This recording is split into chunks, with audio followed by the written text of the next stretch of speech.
Honorable Dr. Vishwanath Karad, Honorable Rahul Karad, distinguished guests, colleagues, and leaders. I'm honored to stand here before you today at this prestigious Parliament where we explore the intersection of science, philosophy, spirituality, and religion. Today, more than ever, the world needs a profound shift in how we connect and communicate. How we communicate beyond borders, beyond technology, and beyond words. Before I begin, I would like to extend my deepest gratitude to Dr. Vishwanath Karad, the visionary founder of the MIT World Peace University and the World Peace Dome. To reiterate, it is the largest World Peace Dome in the world. I am but a grain of sand in the enormity of Dr. Karad's vision. But then, it takes several grains of sand to be able to create a storm of goodness and kindness and compassion. The thought alone empowers me to forge forward and bring to life his vision of gathering together people across borders, across cultures, and across religions. This is not only necessary, it's inspiring, but it is our responsibility. Within the sacred space of the World Peace Dome, he honors spiritual leaders of the world, creating a powerful symbol of peace and unity. Through his leadership, he has created a path for all of us and global leaders to come together with a shared goal of making peace. And it is my privilege to stand here today in this space that was built with the purpose of fostering unity, to speak on how we can further that mission through the basic principles of emotional intelligence. As we gather here today, leaders, thinkers, visionaries from across the globe, we must recognize the power in this room. The ability to enact real and lasting change lies with us. And the decisions we make today will shape the world for generations to come. This is not just an opportunity, it is our responsibility to leave behind a legacy of empathy, kindness, and compassion. I stand here today because there are people who believe there is an urgent need for change. I met with Honorable Dr. Vishwanath Karad, Honorable Mr. Rahul Karad, and Honorable Mr. Ronald Gunnell, who's not here with us today, but the advisor, a friend, and a keynote speaker from last year. They believe this change is needed, and it's needed now.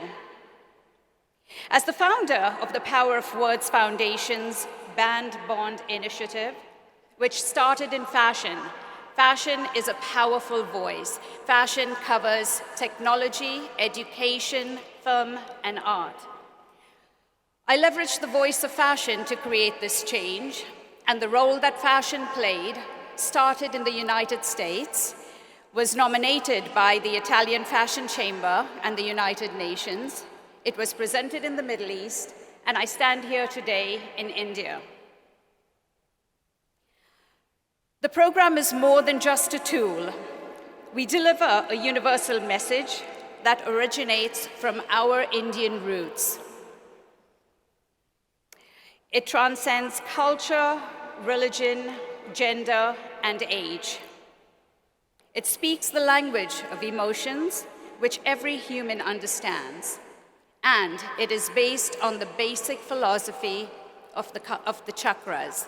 I repeat, it is based on the ancient philosophy of the Indian chakras. This program offers a gift that we as global leaders can give to the world, a gift that has the potential to create a more compassionate, connected future. Just imagine the impact we can create by teaching emotional intelligence to every child and every community. In this room, we have a collective wisdom that shares the belief that change is possible. Let us seize the moment, knowing that by investing in emotional intelligence, we are not just shaping a better world for ourselves, but for generations that will follow.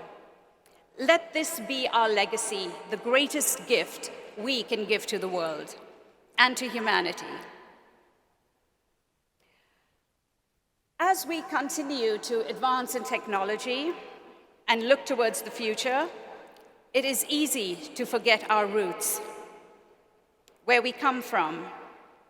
In India, we have a rich cultural heritage that has always emphasized intellect and academics, making IQ such a significant part of who we are.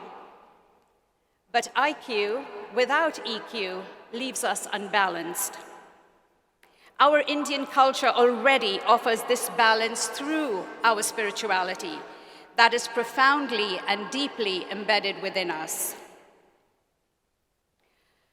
Spirituality teaches us compassion, kindness, and the ability to seek happiness from within, the very foundation of emotional intelligence.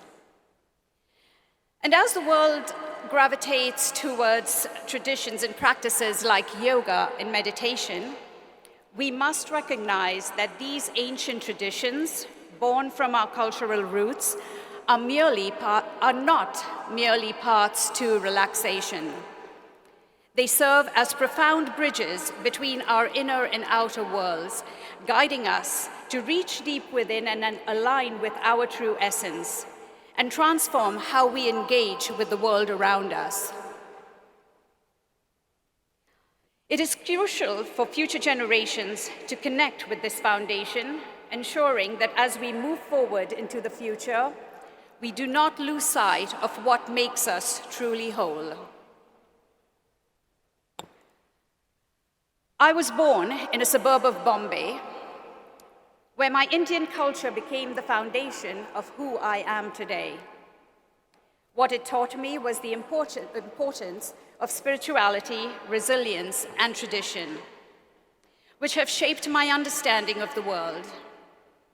My family today embraces 3 religions as reflected in my own name, Deborah Pandit-Sawaf, which honors the Christian, Hindu, and Muslim faiths. This unique blend of beliefs has taught me the value of unity, tolerance, and the power there exists in diversity. It is through this lens I've come to believe the importance of emotional intelligence, understanding, and connection to all cultures in all walks of life. As fate would have it, curiosity and drive took me to different parts of the world. I have been privileged to study, work, and live in the West, to experience the values and cultures of the West, and build relationships that will last a lifetime and through me for generations. The values instilled in me during my upbringing in India are, however, the ones that have shaped my life. Most profoundly, it is these roots and this foundation of spirituality that has grounded me and brought me full circle. Today, back in the country of my birth, I stand before you believing wholeheartedly that India, with its deep cultural wisdom and spiritual values, holds the power to lead the change we need in this world. This is where we can make the greatest impact, blending our heritage with the knowledge and experience we gather from around the world. We understand in this country that survival is survival for the fittest. We understand that it takes hard work in order to succeed. But what good is success and fortune if we cannot understand each other? I firmly believe that we can create a future of great leaders that will lead with intellect and compassion. A bit on technology. While technology connects us, we cannot replace the profound impact of face-to-face interaction. We live in a digital age, but our ability to read and respond to emotions when we are confined to a screen makes it hard for us to understand others and other human beings. Research shows that organizations prioritizing emotional intelligence see a higher productivity, innovation, and employee satisfaction.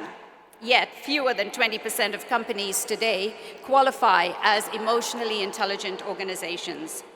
This is a gap we must address, as in-person communication remains irreplaceable. To our future generations, I urge you, before you look outward for solutions, look inward into your culture and spirituality. That has always been a part of our DNA. It is this deep connection to our roots that will guide us to balance technology with humanity, intellect with emotion, and advancement with compassion. We already possess everything we need to create a kinder, more compassionate world. And this begins by embracing who we truly are. Let us not forget that our foundation is strong, and it is our gift to pass this on to the future and to the world that is waiting hungry for a solution on the outside, when the solution lies within each and every one of us.